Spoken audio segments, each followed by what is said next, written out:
নমস্কার বন্ধুরা, অর্পিতা স্পিরিচুয়াল চ্যানেলে আপনাদের সবাইকে স্বাগত। বন্ধুরা, আজ হলো কার্তিক মাসের সংক্রান্তি অর্থাৎ কার্তিক পূজা। তাই আপনারা অবশ্যই মন দিয়ে কার্তিক পূজার ব্রতকথা শ্রবণ করুন। দুর্গার পুত্র হিসাবে আমরা ময়ূর বাহন কার্তিককে চিনি। শিব ও পার্বতীর পুত্র কার্তিক বা কুমার কার্তিকেয় হলেন যুদ্ধের দেবতা। তার 6টি মাথা। তিনি আবার স্বর্গের দেবতাদের সেনাবাহিনীর প্রধান হিসাবে দেব সেনাপতি উপাধিতে ভূষিত হন। কিন্তু আমরা অনেকেই জানি কার্তিক হলেন চিরকুমার, অবিবাহিত। আজও পাড়াঘরের বহু মানুষ অবিবাহিত যুবককে ঠাট্টার সুরে আইবুড়ো কার্তিক বলে থাকেন। কিন্তু কার্তিককে সত্যিই বিয়ে করেননি। দেবতাদের মধ্যে একমাত্র তাকে নিয়েই কেমন এমন কিংবদন্তি প্রচারিত হলো। তাহলে চলুন জেনে নেওয়া যাক যে কার্তিকের জন্মের রহস্য কী এবং কার্তিক সত্যিই কি বিয়ে করেননি। কালিদাসের কুমার সম্ভব কাব্যে বলা হয়েছে তারকাসুরকে বধ করার উদ্দেশ্যে কার্তিকের জন্ম হয়। দৈবী বরে তারকাসুর কেবল শৈব এবং দুর্গার পুত্রের দ্বারাই বদ্ধ হতে পারেন বলে প্রচারিত হয়। ফলে নিজেকে অজেয় মনে করে দেবলোকে প্রবল সন্ত্রাস সৃষ্টি করেছিলেন এই তারকাসুর। এই দুর্দিনে দেবতারা মিলিত হয়ে মহামায়াকে নির্দেশ দেন হিমালয়ের কন্যা পার্বতী রূপে জন্মগ্রহণ করতে। পার্বতী আবার শিবের মতো পুত্র লাভের আশায় শিবের তপস্যায় রত হলেন। এই সময় পার্বতী নির্জলা উপবাস পালন করেন। একটি পাতাও তিনি মুখে দেননি। তাই পার্বতীর অপর নাম হল অপর্ণা। শিব পার্বতীর তপস্যায় সন্তুষ্ট হন। ইতিমধ্যে দেবতাদের পরিকল্পনা অনুযায়ী শিবের ধ্যান ভঙ্গ হওয়া মাত্র মদনদেবের ছোঁড়া পঞ্চবাণে শিবের মধ্যে কাম জাগ্রত হয় এবং পার্বতীর সঙ্গে তিনি মিলিত হন।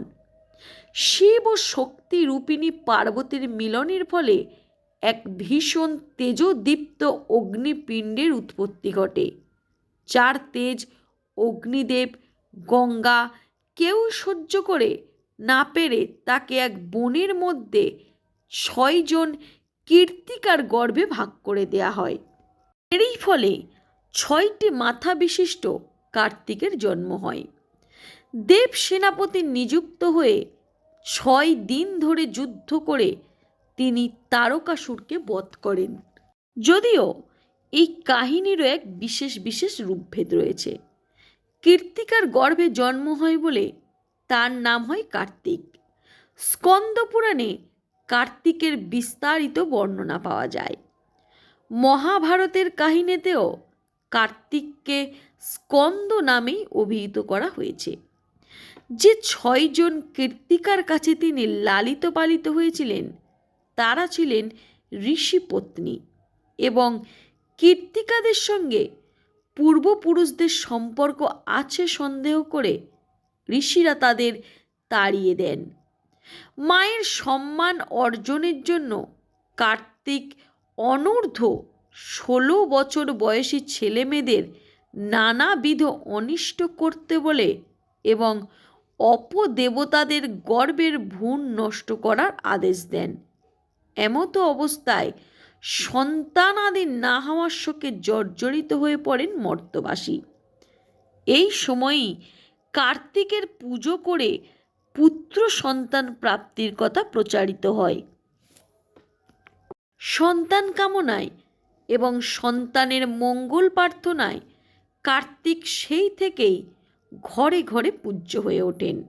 তাই হিন্দুদের কাছে কার্তিক হলেন উর্বরতার প্রতীক। যুদ্ধের দেবতা কার্তিক চিরকুমার, অর্থাৎ তিনি অবিবাহিত। এ কথা আমরা অনেকেই শুনেছি। অনেকেই মনে করেন এই কারণেই তাকে কুমার কার্তিকেও বলা হয়। কিন্তু বিভিন্ন পুরাণের ব্যাখ্যায় বলা হয়েছে কুমার শব্দটির মধ্যে কু কথার অর্থ হলো খারাপ, আর মার কথার অর্থ হলো সৌন্দর্য, অর্থাৎ এই কুমারের অর্থ হলো কন্দর্প কান্তি, অবিবাহিত নয়। তবে কার্তিকের চিরকুমার স্বভাব কেন হলো তাই নিয়ে লোকশ্রুতিতে একটি সুন্দর কাহিনী আছে। দানবদের পরাজিত করে বাড়ি ফেরার সময় এক অনিন্দ সুন্দর নারী উষার সঙ্গে কার্তিকের দেখা হয় এবং সেই দেবকন্যাকে কার্তিক বিবাহ করতে চান। ইতিমধ্যে এই বিবাহের ব্যাপারে তার মায়ের মত আছে কি না তা জানা দরকার মনে করে উষাকে একটি বীজ ক্ষেত্রে দাঁড় করিয়ে রেখে কার্তিক তার মা দুর্গার কাছে অনুমতি চাইতে যান। দুর্গা এই কথা শুনে মুখে সম্মতি জানালেন, আর সম্মতি পেয়ে মহা আনন্দে বরের সাজে উষাকে বিবাহ করার জন্য ছুটে গেলেন সেই বীজ ক্ষেত্রে। কিন্তু পরক্ষণেই তার মনে হলো বিবাহের আগে মাকে প্রণাম করতেই তিনি সম্পূর্ণ ভুলে গেছেন।